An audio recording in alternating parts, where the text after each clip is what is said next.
Hello and welcome to the Kelly Kitley podcast, America's Social Worker Unfiltered, where every week we have hopeful, honest, and deeply human conversations with change makers. And as I mentioned in my post when I launched the podcast about 3 months ago, I knew that I wanted one of my first guests to be Ryan Hampton. And here we are, fast forward 3 months later, and I am sitting with my sober hero. And Ryan, thank you so much for saying yes to being on the podcast today. Of course, that's a motto that I have. Say yes more. So happy to be here. It was good to meet you in person and now be able to finally do this, although it's 3 months later. I apologize for the time lapse. The fall's always a little crazy, but really happy to be here. Well, and I know the work that you've done, but there are so many listeners who are meeting you for the first time. And you're a community advocate, a husband, a dog lover, a person in recovery, a political candidate for the Nevada State Assembly, and you're a three-time author. How? I have the one behind me that I wrote, and I was one and done. Ryan's written American Fix, which was published in 2018, Unsettled, that was published in 2021, and Fentanyl Nation, that was published in 2024.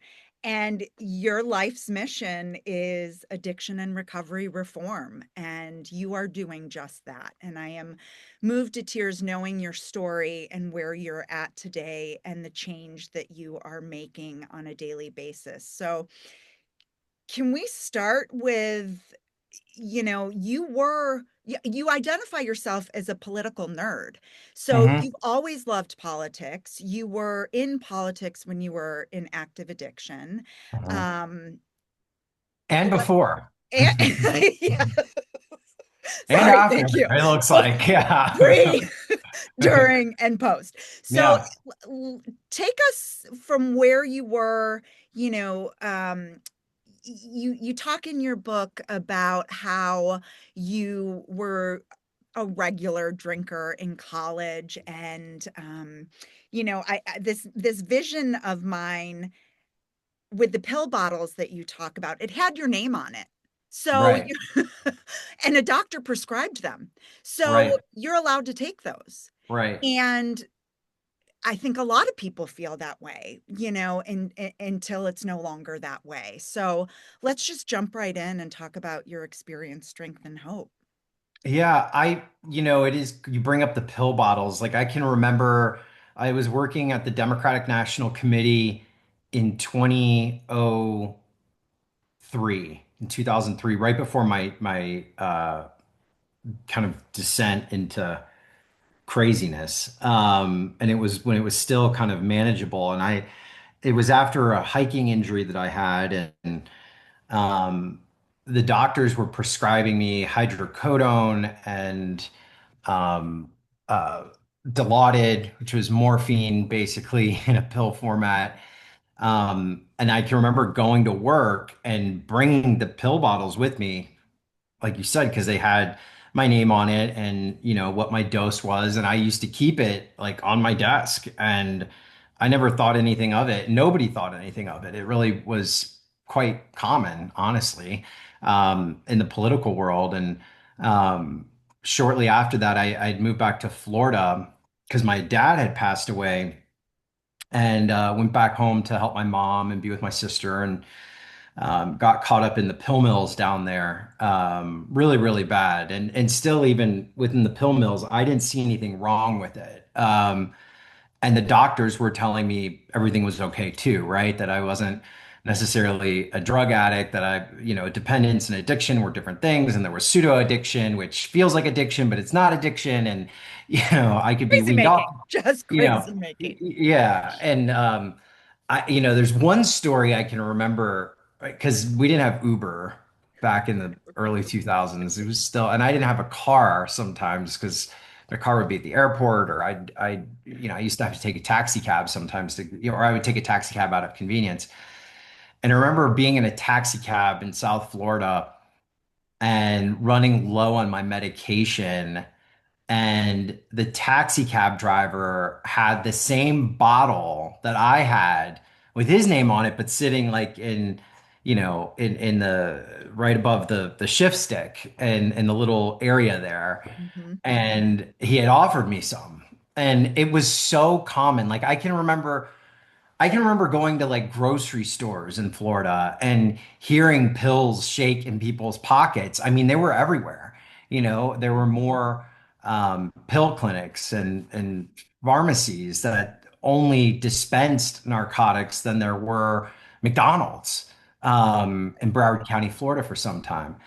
And I had gotten caught up into that really bad and got cut off, from the pain clinics around 2008, 2009, as a result of Florida instituting its PDMP, the Physician Drug Monitoring Database, which kicked a lot of people off the rolls that were receiving these medications. And the state's thinking behind it was it would solve the problem, right? Because people couldn't get their supply anymore. But now we know that kind of kicked off wave two Mhm. of the opioid crisis, which was heroin, and I went right along with that wave in a big way. And that's when I started experiencing like multiple overdoses, several bouts with homelessness, and Mhm. in Mhm. and out of treatment centers, and had gone from being a pill, a severe pill user to chaotic, full blown injecting heroin user with no end in sight. Um, Making a long story shorter, that all came crashing down on me in 2012. And I went to a public treatment center in South Florida called Bark, which is actually where I met Garrett, who's my co-founder of Mobilize Recovery. Garrett was, and my best friend, and was best man at my wedding. Garrett was also homeless, and we were both on this street corner waiting for a bed to get into this facility. And we both stayed sober for about a year coming out of there and ended up relocating to California, but had zero program. Had a really big relapse, quite public relapse in California. Ended up on the streets out there. But Thanksgiving Eve 2014, I was really cold. I wanted a place to stay. I was very hungry. I was, out in Skid Row in Los Angeles. Made a phone call. Had been trying to call this particular center for some time, but that night, for some reason, there was a bed available, and I entered in treatment. Um, and I had no intention of staying sober. I just wanted a place to park my head for a couple of days. But that was the beginning of my journey. My recovery date I'd claim is February 2nd, 2015, because I did not have the most perfect treatment journey, I guess you could say. But on February 2nd, 2015 was my last day using any substances. So I'm coming up on 11 years. But folks ask about the books and Yeah. the nonprofit and the political organizing and the naloxone distribution and Mhm. the work that we do around the country and mobilize recovery and um, that, thinking back, I mean, that was not my goal. February 2nd, 2015, I stayed in sober living for like 18 months. I was driving Uber. I had no idea what was to come or what I wanted to do with my life. I was just trying to survive, honestly. Um, and 2015, 2016, and 2017, like just things started happening that had profound impacts on me personally. And that was mostly through people I had formed these bonds with and had come to love and adore and, be friends with. And just losing a lot of them to overdoses. And they were being turned away at hospital rooms, and their insurance companies were denying them care for treatment. They were being kicked out of sober livings with no Narcan, right? Kicked to the Mhm. curb. And Mhm. I mean, there's so many stories. It would take me, 6 hours to get through just a brief description of some of them. Yeah. And at this time, like everybody kind of saw me as this lost cause, I think. a lot of the people I had worked with professionally earlier pre-addiction had Mhm. lost contact with. And um, I remember when my friend Nick passed away, he was one that was turned away from a hospital room, and his body was found a couple blocks away from our sober home. And the owner had come in and noticed all the residents that he had passed away, and kind of said that this is like kind of what happens, and people are going to die. And there was just this level of rage and frustration around Mhm. how it was messaged to me, and I just thought that wasn't right, and Garrett and I went on this journey in the summer of 2016 across the country to just see what other communities were doing. We didn't know what we were doing, honestly. Like, we just knew something had to happen. So we rented an RV and traveled all around the country for a month and a half, stayed in people's homes, met with people on the streets, went into jails, met with members of Congress, met with just folks in recovery, people, first introduction to recovery community organizations was on this trip. And there was Grassroots. this I mean, very, scrappy. very grassroots. Yeah. I mean, I went back to what I know, Yeah, right? totally.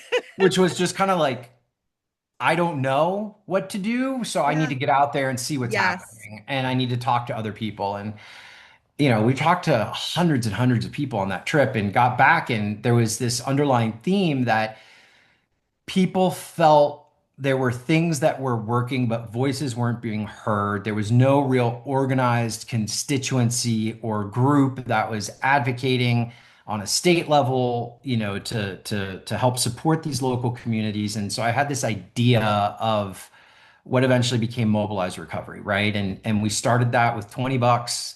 I famously or infamously say these days, like, it started it with $20, hijacked internet from our neighbors because we were still in a sober home and we didn't have reliable internet, and like Mhm. a tablet that I got from a pawn shop for like, $15 or something. And the idea was around storytelling, right? Telling Uh-huh. people stories. Like, how can we, tell the stories of what are happening in these jails and tell the stories of these family members. And this was like, this was 2016, 2017, like before, social media influencers on like Yes. addiction Yeah. recovery were a thing. Now it just feels like they're everywhere, which is Yeah. great. But like, Yes. this was like really like predating a lot of that big social media boom around this Yes. issue. Mhm. And I'd say like this project was one of the pioneers of that, I think. I blame myself for some of this mess these days. But like, Well, you it's your know, fault for recovering out loud. so like, but it caught fire, right? And Mhm. we were getting like thousands of submissions a month, and started a blog and all these viral Facebook posts, and didn't know what to do with it. And, it was like people were telling their stories, but then they wanted to do more, Mhm. and so we formalized it as a nonprofit in 2018, and really put some infrastructure behind it, and brought a whole bunch of people to Las Vegas, which is where I live. 100 people, two people from each state. It was through a grant that I got through Facebook, and had this planning meeting that was supposed to be a one and done. And we called it Mobilize Recovery. And really, the rest is history, right? I mean, like, the Mobilize Recovery has scaled. It is very large these days. We've gotten nearly, in partnership with the Clinton Foundation and Direct Relief, nearly 1 million doses of naloxone on the ground in 24 states. We've trained nearly, 70, 60 or 70,000 people since 2019. We're out there. We're working Yeah, on, you are. building coalitions by state, by county, by city, nationally. Um, and the goal is to teach and bring in new advocates that will do this better than us, Right? right? And Mhm. be better than us, and continue this mission forward. And I think the backbone that we've built for Mobilize over the last several years is really coming to play these days, particularly given the federal cuts and a lot of the changes we're seeing at HHS, and as a result of that, a lot of the changes we're seeing at the state level. We did Mhm. a lot of work around accountability with pharmaceutical companies, Yes. namely Purdue Pharma, which I wrote a lot about in Unsettled. And I'll just mention the books briefly because like, I never set out to write the books as like, hey, I want to be an author. I wrote them as tools, right? Like I really see them hopefully as tools in the tool belt for other people, right? Right. I try to make it intriguing and a mix of like my story, but really tell other people's stories, Hmm. kind of along the same principle of how we founded Mobilize Recovery, but also give people tangible, meaningful, actionable things, prescriptive things that they can do in their own communities to create change. So I've always tried to write them almost as like how-tos. Yeah. Let's look at the problem, Hmm. let's evaluate the landscape, and then let's, make a conclusion of what a prescriptive path forward could look like. And that's really been the outline for all three books. Um, and the running for office stuff, I mean, I'm excited. I think that now is the year. I think there's, especially with what's going on in our space, I think we need more folks with lived experience who Hmm. care about healthcare issues, who care about access to Medicaid, who understand, the intersection between, the economy and access to a job and social determinants of health and mental health care and substance use disorder. These things are Hmm. all intertwined. And I don't think you can address one without addressing the other. So I'm hoping to offer that and also, inspire other people to run for office too, which we're seeing as well, Yeah. this election cycle. So it's a lot, but how do I manage it? I've got a great Hmm. husband, I got a great dog, I got a great support group. Yeah. I try to stay organized. I stay very close to my recovery principles, for every project that we've taken on, and it is a we, it is not just me. There's a lot of people who help make this stuff happen. I'd say for every successful project, there's five you never hear about or ideas you never hear about that maybe haven't, Yeah. made it. But it's again, it's grit, it's determination, it's motivation, and it's a community that's willing to stand up and support what you're doing. But it's also, I think, at the core of it, authenticity. I think there's a lot of people who will take a swing at this work, but they're not necessarily taking a swing for the right reasons, Hmm. And I think Hmm. that when you lead with authenticity, good things will follow. And that just emulates in all the work that you do, and you're a community organizer. And, you know, needless to say, you have worked with tremendous people who have incredible platforms, like Mhm. Elton John. I noticed you were with Meghan Markle and Prince Henry not Oh too yeah. long ago. Oh yeah. And that's important in the sense that they have large platforms to make lasting change, and we can get the word out. And it's wonderful to collaborate with big names who believe in the mission as well. you know Something that is really important, Ryan, that you mention in your book, and I know you're so humble and move away from like the you piece of it, but something as a mom of four teenagers, with a long family line and history of addiction, as a woman in recovery myself who works with parents who are in recovery and have kids who are in active addiction.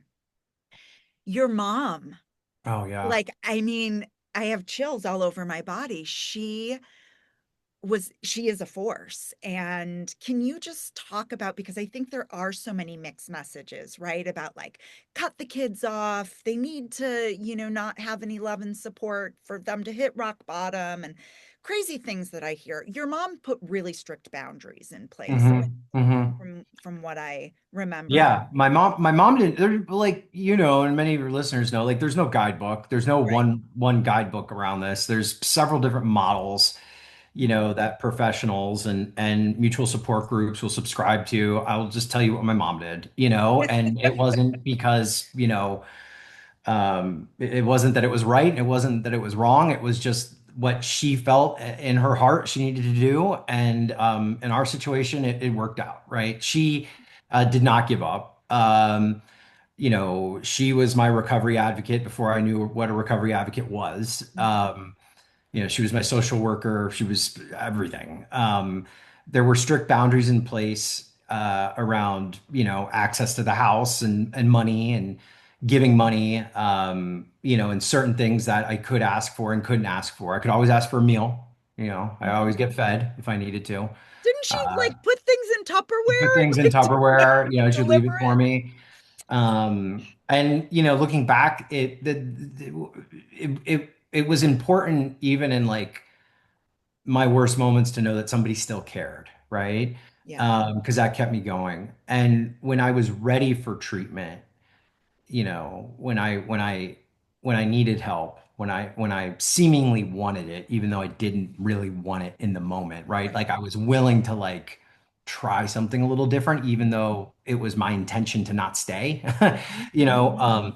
she was there to support me, right? She was there to make the calls. She was there to be the patient advocate. Um, but I'll say like it was not all rosy like for quite some time, even you know when I got into recovery, right? Like it took a couple of years for us to really, I think, get to know each other again, I Mhm. guess is the right way to put it, right? But it's never been better. I mean, we're 11 years now, and you know, my mom's much older now. I mean, I moved her a couple of months ago. She's now in South Carolina. She can't really walk anymore. Mhm. Um, she needs a lot more assistance. You know, she's 80 years old, and you Mhm. know, she's you know is still in kind of remission from cancer, and so there's a lot going on with her health. But I'm able to be there and support her, Mhm. you know, in kind of these golden years, which is a blessing. Our relationship is very strong. My relationship with my sisters is very strong, but it was not like that. You know, the first 2 years, there was a lot of, you know, questions. There was a lot of, I think, being delicate because no one wanted to get hurt anymore than they already were. So we've resolved a lot of traumas and a lot of issues together as a family. Mhm. Um, but it was important for her to not give up. And I will tell you, there were people who recommended it to her to Mhm. give up. I mean, I Mhm. guess not give up, but cut off, Sure. right? And so she just refused to do that. It's just in human nature.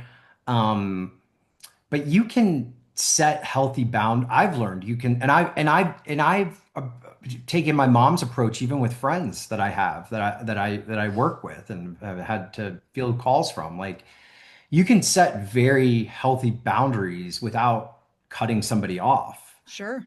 You don't have to Absolutely. cut somebody off to have Mhm. a healthy boundary. Mhm. You can still care and love someone and help them, you know, without letting them trample all over you.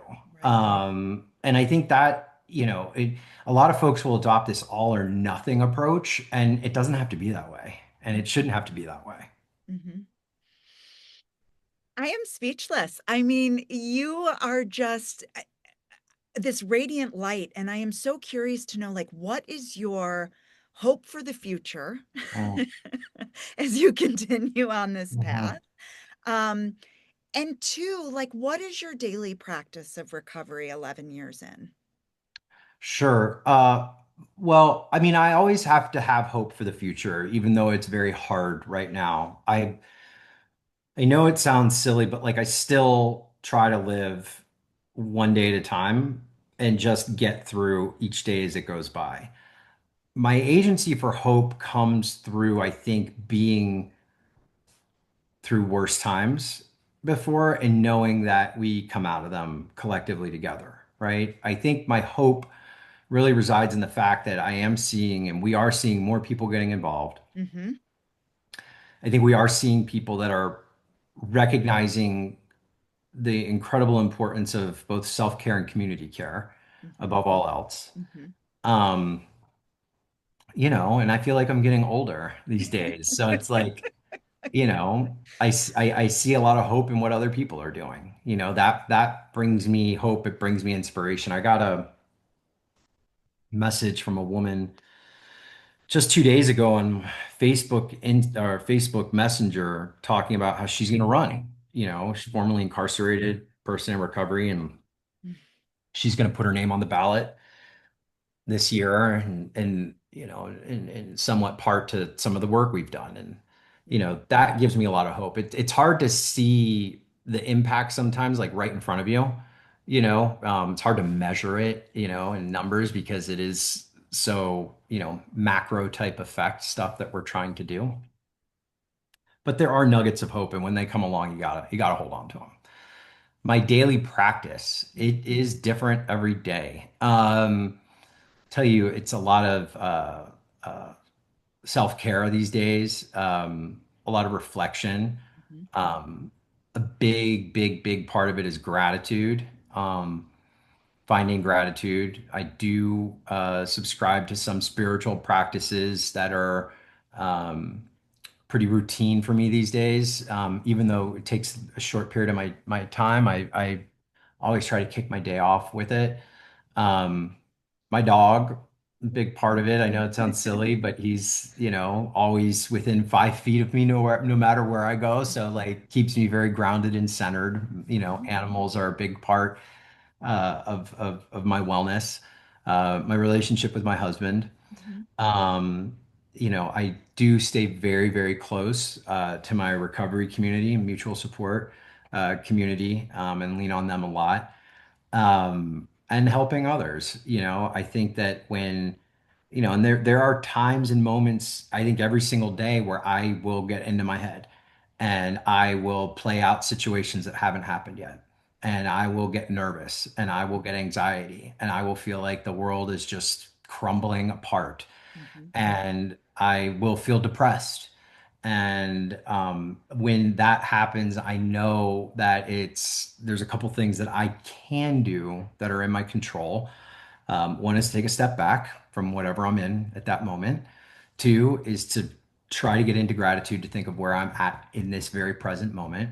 And the third is reach out to somebody else and help them, mhm, and um, not 9 times out of 10, 10 times out of 10, I will come away from those experiences realizing how small and petty the things are that may be going on in my head. And also realizing that a lot of these larger things, and the state of the world is certainly mhm, not very rosy right now, but a lot of those larger things are out of my control, and I need to focus on what I do have control over. mm. Thank you for those practical tips. It's Mhm, so doable and sometimes it's so hard to put into mhm. practice. And for people listening, I will put the links to purchase your books in the show notes, ways they can follow you, help you with the work that you're doing, get involved. Um, Follow you for pictures about your dog and to ask what people are grateful for today. That is always a Absolutely. friendly reminder when we're doom scrolling. Absolutely. Yeah. Oh, I would say the other thing too, like social media, taking breaks from that is really important. Yeah, so Yeah. important. Yeah. Well, Ryan, thank you so much for saying yes. I am just constantly Thank wowed by you. you and hope to work with you in a deeper level as we continue our work over the years. And to everybody who is listening, just a friendly reminder to tap into your passion and be the change you wish to see in the world. And Okay. this is my new What? shirt. It's backwards, but you make good trouble. Good trouble. I love it. I love good trouble. And my real time, Bill Maher does Yes. not endorse or Yes. sponsor this podcast, but we need to get on there and have some good conversations with him. So that'll be next in the queue. All right, Yep. Ryan. Okay. Thanks Thank so you. much. Appreciate you. Bye-bye. Bye.